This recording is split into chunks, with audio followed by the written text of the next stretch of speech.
আমার মামা রুহান সাহেব একজন বেসরকারি ব্যাংকের উচ্চপদস্থ কর্মকর্তা, আর মামি রেহেনা একটি স্কুলে শিক্ষকতা করেন। দুজনেরই সকাল ৯টায় ডিউটি শুরু হয়, আর বাড়ি ফিরতে ফিরতে বিকেল ৫টা বেজে যায়। এই দীর্ঘ সময়ে নানুর খেয়াল রাখার মতো বাড়িতে আর কেউ ছিল না। তাই মা বলেছিলেন, তুই তোর নানুর বাড়িতে থেকে লেখাপড়া কর আর নানুর খেয়াল রাখবি। মায়ের কথায় আমি রাজি হয়েছিলাম। নানুকে আমি খুব ভালোবাসি, তার সেবাযত্ন করতে আমার ভালোই লাগে। মামা একজন অত্যন্ত পরিপাটি ও ব্যক্তিত্ববান মানুষ। তার হাঁটাচলা, কথাবার্তা, পোশাক আশাক সবকিছুতেই একটা রুচিশীলতার ছাপ। অন্যদিকে মামি ছিলেন খুবই সাধারণ চেহারার একজন মহিলা, কিন্তু তার মনটা ছিল অসাধারণ। তিনি আমাকে নিজের মেয়ের মতোই ভালোবাসতেন। আমি প্রায়ই মামার সাথে মজা করতাম। একদিন বলেই ফেললাম, মামা তুমি তো এমন সুদর্শন, আর বিয়ে করলে কিনা এক সাধারণ চেহারার মামিকে। মামা আমার কথা শুনে হো হো করে হেসে উঠেছিলেন। তারপর আমার মামা বললেন, আরে পাগলি, সব সৌন্দর্য কি শুধু চেহারায় থাকে? আসল সৌন্দর্য হলো মানুষের মনে। তোর মামির মনটা আয়নার মতো স্বচ্ছ, সেখানে কোনো খাদ নেই। এই সৌন্দর্য কয়জন চিনতে পারে বল? মামার এই কথাগুলো আমার মনে গেঁথে গিয়েছিল। তিনি মাঝে মাঝে আমারও প্রশংসা করতেন, মিম, তুই কিন্তু খুব পরিপাটি ও পরিচ্ছন্ন একটা মেয়ে। তোর এই গুণটা আমার খুব ভালো লাগে। দিনগুলো বেশ ভালোই কেটে যাচ্ছিল। আমি কলেজ, পড়াশোনা আর নানুর যত্ন নিয়ে ব্যস্ত থাকতাম। মামা মামি তাদের চাকরি নিয়ে ব্যস্ত। কিন্তু এর মধ্যেই একটা খুশির খবর এলো। মামি মা হতে চলেছেন। খবরটা শুনে বাড়ির সবাই খুব খুশি হলাম। বিশেষ করে মামার মুখের হাসিটা ছিল দেখার মতো। একদিন রাতে খাওয়ার পর মামা আমাকে ডেকে বললেন, মিম, এদিকে আয়, তোর সাথে কিছু কথা ছিল। আমি মামার ঘরে গিয়ে বসলাম। মামা কিছুটা গম্ভীর হয়ে বললেন, অনেকদিন ধরেই ভাবছি তোর সাথে মন খুলে কিছু কথা বলবো, কিন্তু কাজের চাপে আর হয়ে ওঠে না। আমি বললাম, বলো না মামা, কি কথা? মামা বলতে শুরু করলেন, দেখ, তোর মামি তো মা হতে চলেছে। আর কয়েক মাস পরেই ওর বাবার বাড়ি যাওয়ার সময় হবে। তখন বাড়ির সব দায়িত্ব কিন্তু তোর উপর এসে পড়বে। আমি হেসে বললাম, সে তো আমি জানি, তুমি চিন্তা করো না, আমি সব সামলে নেব। মামা বললেন, সেটা আমি জানি, তুই পারবি। আমি আসলে অন্য একটা পারিবারিক বিষয় নিয়ে কথা বলতে চাইছিলাম। কথাটা শেষ করতে পারলেন না মামা। তার আগেই মামি ঘরে এসে ঢুকলেন। তার হাতে ফোন। তিনি মামাকে বললেন, এই দেখো, বাবা ফোন করেছিলেন। বলছেন এখন থেকেই কিছুদিন বাবার বাড়িতে গিয়ে থাকতে। শরীরটা সাবধানে রাখতে হবে। মামার কপালে একটা চিন্তার ভাঁজ পড়ল। তিনি আর কিছু বললেন না। পরের দিনই মামা নিজে গাড়ি চালিয়ে মামিকে তার বাবার বাড়ি পৌঁছে দিয়ে এলেন। মামি চলে যাওয়ার পর থেকেই বাড়িটা কেমন যেন শূন্য লাগতে শুরু করল। আর সেই সাথে শুরু হলো আমার জীবনের এক নতুন অধ্যায়, যা ছিল ভুল বোঝাবুঝি আর রহস্যে ঘেরা। মামি চলে যাওয়ার পর থেকেই আমি একটা বিষয় লক্ষ্য করতে শুরু করলাম। মামা কেমন যেন বদলে যেতে লাগলেন। আগের সেই প্রাণোচ্ছল হাসিখুশি মানুষটা কোথায় যেন হারিয়ে গেল। তিনি অফিস থেকে ফিরে নিজের ঘরে চুপচাপ বসে থাকতেন। খুব প্রয়োজন ছাড়া কথা বলতেন না। তার এই পরিবর্তনটা আমাকে ভাবিয়ে তুলল। একদিন রাতে আমি নানুকে খাইয়ে নিজের ঘরে পড়তে বসেছি। হঠাৎ মামার ঘর থেকে একটা শব্দ পেলাম। আমি ছুটে মামার ঘরে গেলাম। দেখলাম মামা কপালে হাত দিয়ে বিছানায় শুয়ে আছেন। আমি চিন্তিত হয়ে জিজ্ঞেস করলাম, মামা, কি হয়েছে তোমার? শরীর খারাপ লাগছে। মামা চোখ না খুলেই বললেন, মাথাটা খুব ব্যথা করছে রে মিম। আমি বললাম, দাঁড়াও, আমি তোমার জন্য গরম জল নিয়ে আসছি। সেক দিলে হয়তো ব্যথা চলে যাবে।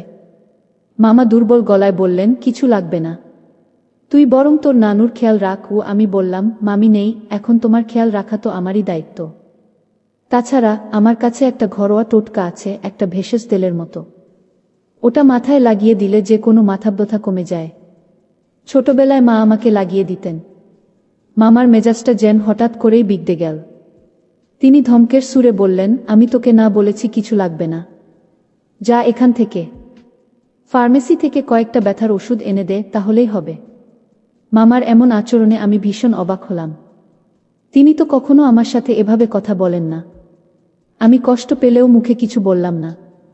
ভাবলাম হয়তো অসুস্থতার কারণে মেজাজ খিটখিটে হয়ে আছে। আমি চুপচাপ ঘর থেকে বেরিয়ে এলাম।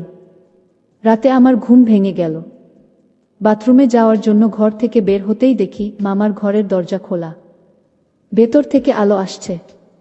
আমি দেখলাম মামা বিছানার উপর বসে আছেন, 2 হাতে মাথা চেপে ধরে।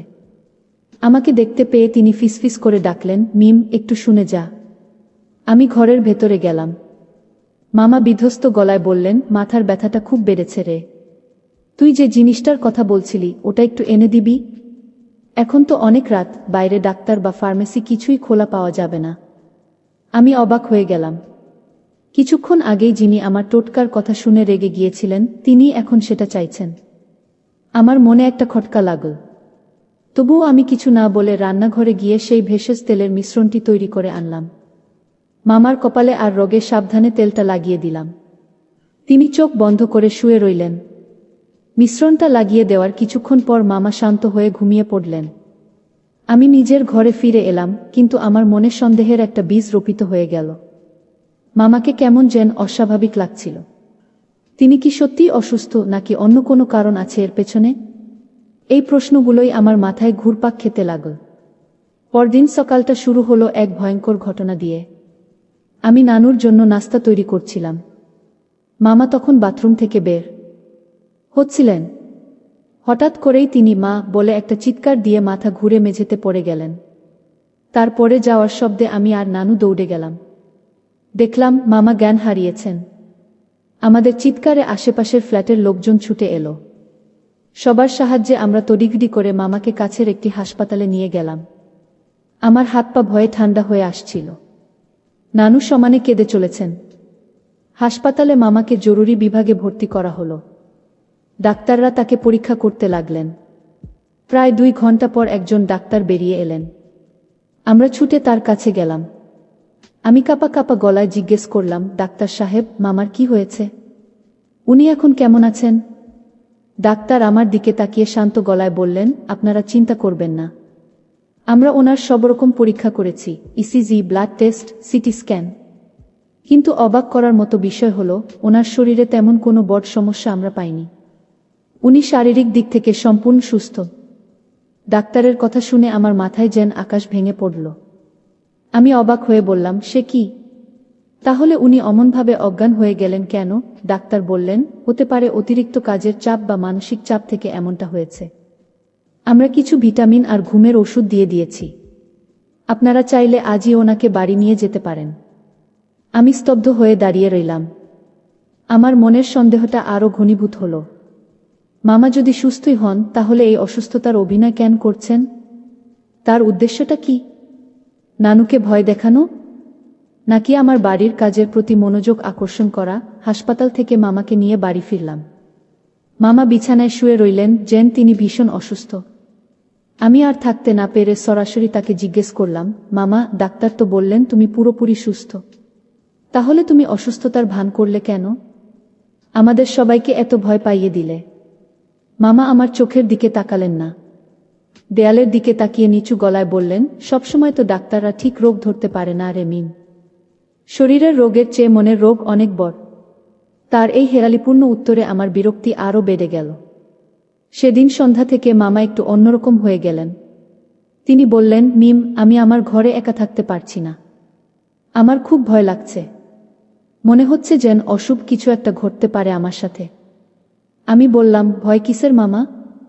আমি তো পাশের ঘরেই আছি। নানু আছে। মামা অসহায়ভাবে বললেন, না রে, তুই বুঝবি না। আমার ঘরটা কেমন যেন অচেনা লাগছে। তুই আজ রাতটা পাশের ঘরে দরজাটা একটু খোলা রেখে ঘুমাতে পারবি? আমার কেন যেন একটা অজানা ভয় করছে। যে মামাকে আমি বাবার মতো শ্রদ্ধা করতাম তার মুখে এই কথা শুনে আমার মনের ভেতরটা কেমন যেন গুটিয়ে গেল। আমার মনে হতে লাগল মামার উদ্দেশ্য হয়তো ভালো নয়। তবে আমি নিশ্চিত না। আমার মনটা বিষিয়ে গেল। আমি মামাকে সরাসরি কিছু বলতে পারলাম না। কিন্তু সেদিন থেকে তার প্রতিটি পদক্ষেপ আমি সন্দেহের চোখে দেখতে শুরু করলাম। মামার প্রতি আমার মনটা বিতৃষ্ণায় ভরে উঠেছিল। যে মানুষটাকে আমি আদর্শ মনে করতাম, তার মনের ভেতরের এই অন্ধকার দিকটা আমাকে প্রচণ্ড কষ্ট দিচ্ছিল। তিনি কি সত্যিই অসুস্থতার নাটক করে? এই চিন্তাটা আমাকে প্রতি মুহূর্তে কুরে কুরে খাচ্ছিল। এক গভীর রাতে আমার ঘুম ভেঙে গেল। বাইরে ঝিরিঝিরি বৃষ্টি হচ্ছে। আমি পানি খাওয়ার জন্য রান্নাঘরে যাচ্ছিলাম, হঠাৎ বারান্দায় একটা ছায়ামূর্তি দেখে চমকে উঠলাম। ভালো করে তাকিয়ে দেখি ওটা মামা। তিনি রেলিং ধরে বাইরে অন্ধকারের দিকে তাকিয়ে আছেন। আমি কিছুটা সাহস সঞ্চয় করে কাছে গিয়ে ডাকলাম, মামা, এত রাতে এখানে কি করছো? তোমার না শরীর খারাপ? মামা আমার দিকে ঘুরে তাকালেন। তার চোখে মুখে ছিল এক গভীর বিষণ্ণতার ছাপ। তিনি শান্ত গলায় বললেন, ঘুম আসছিল না, তাই একটু বাইরে দাঁড়ালাম। আমি চুপ করে রইলাম। মামা কিছুক্ষণ থেকে বললেন, মিম, তোর সাথে আমার একটা জরুরি পারিবারিক বিষয় নিয়ে আলোচনা করার ছিল। এই ব্যাপারে তুই কি আমাকে একটু সাহায্য করতে পারবি? তার মুখে পারিবারিক বিষয় কথাটা শুনে আমার সেই পুরনো দিনের কথা মনে পড়ে গেল, যেদিন মামি যাওয়ার আগে তিনি একই কথা বলতে গিয়ে থেমে গিয়েছিলেন। আমার সন্দেহ আরও বাড়ল। আমি নির্লিপ্তভাবে বললাম, কি সাহায্য করতে হবে? মামা বললেন, এখানে সব কথা বলা যাবে না। তোকে আমার সঙ্গে একবার শহরে যেতে হবে। কি শহরে? কেন? আমার ভ্রু কুঁচকে গেল। মামা বললেন, গেলেই সব কিছু বুঝতে পারবি। এটা আমাদের পরিবারের ভবিষ্যতের জন্য খুব জরুরি। শহরে যাওয়ার কথা শুনে আমার মনের ভেতরটা ধপ করে উঠল। একা মামার সাথে শহরে যাওয়া আমার মন কিছুতেই সায় দিচ্ছিল না। আমি বললাম, কিন্তু নানুকে একা রেখে কিভাবে যাব? মামা বললেন, আমি পাশের বাড়ির ভাবিকে বলে রাখব, তিনি একবেলা নানুকে দেখে রাখবেন। আমাদের সকাল সকাল গিয়েই ফিরে আসতে হবে। মামার এই পরিকল্পনা শুনে আমার মনে হলো তিনি সবকিছু আগে থেকেই গুছিয়ে রেখেছেন।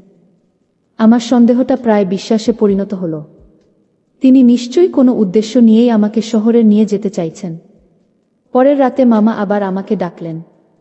আমি তার ঘরে ঢুকতেই তিনি বললেন, ভয় পাইস না। আমি শক্ত হয়ে দাঁড়িয়ে রইলাম। মামা আমার দিকে তাকিয়ে বললেন, ভয় পাস না। দরজাটা ভেজিয়ে দিলাম, কারণ কথাটা খুব গোপনীয়, আর আমি চাই না তোর নানুর ঘুম ভেঙে যাক। তিনি আমার সামনে এসে দাঁড়ালেন। বললেন, তোর সাথে একটি অত্যন্ত গুরুত্বপূর্ণ কথা বলার ছিল। তবে তার আগে আমাকে কথা দে, তুই এই কথাটি আর কাউকে বলবি না। তোর মামি, তোর মা, এমনকি নানুকেও না। কারণ আমি চাই না বাড়ির আর কেউ এটা নিয়ে অহেতুক চিন্তা করুক। তার এই শর্ত শুনে আমার মনে হলো নিশ্চয়ই খুব ভয়ঙ্কর কোনো পরিকল্পনা আছে তার। আমি কি বলব বুঝতে পারছিলাম না। চুপ করে রইলাম। মামা আবার বললেন, কি রে, কথা দিবি না? তুই বিশ্বাস করবি তো আমাকে? আমার মনে হচ্ছিল এই লোকটার মুখোশটা এবার ছিঁড়ে ফেলা দরকার। আমি জোর গলায় বললাম, কি এমন কথা যেটা সবাইকে লুকিয়ে বলতে হবে? আর আমিই বা কেন আপনার কথা বিশ্বাস করব? আপনার কথা তো আমার মোটেও ভালো লাগছে না, মামা। আমার কথা শুনে মামা যেন আকাশ থেকে পড়লেন। তিনি হতভম্ব হয়ে আমার দিকে তাকিয়ে রইলেন। তার মুখটা ফ্যাকাশে হয়ে গেল। তিনি কাঁপা কাঁপা গলায় বললেন, তুই আমাকে ভুল বুঝছিস, মিম। আমি বললাম, ভুল বুঝছি না, ঠিকই বুঝছি। আপনি অসুস্থতার নাটক করছেন। আমাকে একা শহরে নিয়ে যেতে চাইছেন। আপনার উদ্দেশ্যটা কি? আমি কি কিছুই বুঝি না? তিনি একটা দীর্ঘশ্বাস ফেলে ধপ করে বিছানার উপর বসে পড়লেন। তার চোখ দিয়ে টপটপ করে পানি পড়তে লাগল। আমার দিকে না তাকিয়েই তিনি ভাঙা গলায় যা বললেন তা শোনার জন্য আমি প্রস্তুত ছিলাম না। মামাকে কাঁদতে দেখে আমি মুহূর্তের জন্য থমকে গেলাম। আমার সমস্ত রাগ, ঘৃণা যেন এক নিমিষে উবে গেল। যে মানুষটা এত ব্যক্তিত্ব সম্পন্ন, তিনি এভাবে শিশুর মতো ভেঙে পড়তে পারেন, এটা আমার কল্পনার বাইরে ছিল। মামা চোখ মুছে আমার দিকে তাকালেন। সেই দৃষ্টিতে কোনো ছলনা ছিল না, ছিল একরাশ কষ্ট আর অসহায়ত্ব। তিনি ভাঙা স্বরহীন গলায় বললেন, তুই ঠিকই ধরেছিস মিম। আমি অসুস্থতার অভিনয় করছিলাম। কিন্তু কেন করছিলাম সেটা তো একবারও জানতে চাইলি না। তিনি বলতে শুরু করলেন, আমার শরীরে একটা রোগ বাসা বেঁধেছে। অনেক পুরনো রোগ। ব্রেইনে একটা টিউমার আছে যেটা ধীরে ধীরে বাড়ছে। ডাক্তাররা বলেছেন এটা ইনঅপারেবল। কেমোথেরাপি বা রেডিয়েশন দিয়ে কিছুদিন হয়তো লড়াই করা যাবে, কিন্তু শেষ রক্ষা হবে না। মামার কথাগুলো আমার কানে বজ্রপাতের মতো এসে লাগল। আমি দাঁড়িয়ে থাকতে পারছিলাম না। আমার পৃথিবীটা যেন দুলে উঠল। মামা বলে চললেন, আমি আর বেশি দিন বাঁচব না। মিম কি এই একটি বাক্য আমার সমস্ত ভুল বোঝাবুঝির সৌধকে ধুলো মিশিয়ে দিল। আমি স্তব্ধ হয়ে মামার দিকে তাকিয়ে রইলাম। আমার চোখ দিয়ে অঝরে পানি পড়তে লাগল। মামা একটা দীর্ঘশ্বাস ফেলে বললেন, এই কথাটা আমি কাউকে বলতে পারিনি। তোর মামি মা হতে চলেছে, এই সময়ে ওকে এমন একটা ধাক্কা আমি কিভাবে দিই বল? আমার মা বয়স্ক মানুষ, তিনি এই খবরটা সহ্য করতে পারবেন না। তাই আমি চেয়েছিলাম সবকিছু সবার অগোচরে তোকে গুছিয়ে দিয়ে যেতে। আমার মাথা ব্যথাটা সত্যি, অজ্ঞান হয়ে যাওয়াটাও সত্যি। টিউমারের কারণেই এমনটা হয়। কিন্তু হাসপাতালে ডাক্তারদের কিছু খুঁজে না পাওয়ার কারণ হলো আমি আমার আসল রিপোর্টগুলো লুকিয়ে ফেলেছিলাম। আমি চাইনি আমার অসুস্থতার খবরটা জানাজানি হোক। সবাই শুধু শুধু চিন্তায় পড়ে যেত। তিনি আমার দিকে তাকিয়ে বললেন, তোকেই শহরে নিয়ে যেতে চেয়েছিলাম, কারণ আমার যা কিছু সম্পদ আছে, এই বাড়িঘর, ব্যাংকের টাকা, সব তোর নামে লিখে দিতে চাই। আমি জানি একমাত্র তুই সৎভাবে এগুলোর দেখাশোনা করতে পারবি। তুই ছোটবেলা থেকে এই বাড়িতে আছিস। তুই দায়িত্বশীল, পরিপাটি। আমি জানি আমার অবর্তমানে তুই তোর মামি আর আমার অনাগত সন্তানের খেয়াল নিতে পারবি। এখনকার সময়ে কাউকে পুরোপুরি বিশ্বাস করা কঠিন, কিন্তু তোকে আমি বিশ্বাস করি। আমি ভয় পাওয়ার নাটক করছিলাম, একা থাকতে পারি না বলছিলাম। আমি চেয়েছিলাম যাওয়ার আগে তোর সাথে আমার সম্পর্কটা যেন আরও সহজ হয়, যাতে আমি টাকা পয়সা, ব্যাংক সম্পদ নিশ্চিন্তে তোকে সব দায়িত্ব বুঝিয়ে দিয়ে যেতে পারি। আমি বুঝতে পারিনি আমার এই আচরণগুলো তোকে এতটা ভীত আর সন্দিহান করে তুলবে। আমাকে ক্ষমা করে দিস, মাগি। মামার কথাগুলো শুনতে শুনতে আমার দম বন্ধ হয়ে আসছিল। আমি কান্নায় ভেঙে পড়লাম। আমি কি করেছি? নিজের বাবাতুল্য মামাকে আমি এতটা নীচ ভেবেছি? তার নিঃস্বার্থ ভালোবাসাকে, তার ত্যাগের পরিকল্পনাকে আমি অন্যরকম দৃষ্টিতে দেখেছি। আমি ছুটে গিয়ে মামার পায়ে পড়ে গেলাম। মামা, আমাকে মাফ করে দাও। আমি তোমাকে বুঝতে পারিনি। তিনিও কাঁদছিলেন। বললেন, তোর কোনো দোষ নেই রে পাগলি। পরিস্থিতিটাই এমন ছিল। আমারই উচিত ছিল তোকে সব খুলে বলার। ও সেদিন রাতে আমি আর মামা অনেকক্ষণ কথা বললাম। আমি বুঝতে পারলাম আমার মামা সত্যিই একজন সৎ, মহৎ ও দায়িত্ববান মানুষ ছিলেন। পরিবারের ভালোর জন্য, সবাইকে দুশ্চিন্তামুক্ত রাখার জন্য তিনি নিজের অসুখটাকে সবার থেকে আড়াল করে রেখেছিলেন এবং নীরবে ভবিষ্যতের সব ব্যবস্থা করতে চেয়েছিলেন। আমার মন থেকে সব ভুল বোঝাবুঝির মেঘ কেটে গিয়েছিল, কিন্তু তার বদলে জায়গা করে নিয়েছিল এক গভীর বিষাদের ছায়া। আমি আমার মামাকে নতুন করে চিনলাম, কিন্তু তাকে হারানোর ভয়ে আমার ভেতরটা হাহাকার করে উঠল। তিনি সত্যিই একজন ভালো মানুষ ছিলেন, আর তার উদ্দেশ্য ছিল সত্যিই মহৎ। বন্ধুরা, আজকের গল্পটি কেমন লাগলো তা অবশ্যই কমেন্ট করে জানাতে ভুলবেন না। আর এই রকম নতুন নতুন গল্প পেতে আমার চ্যানেলটিকে সাবস্ক্রাইব করে পাশে থাকবেন। ধন্যবাদ।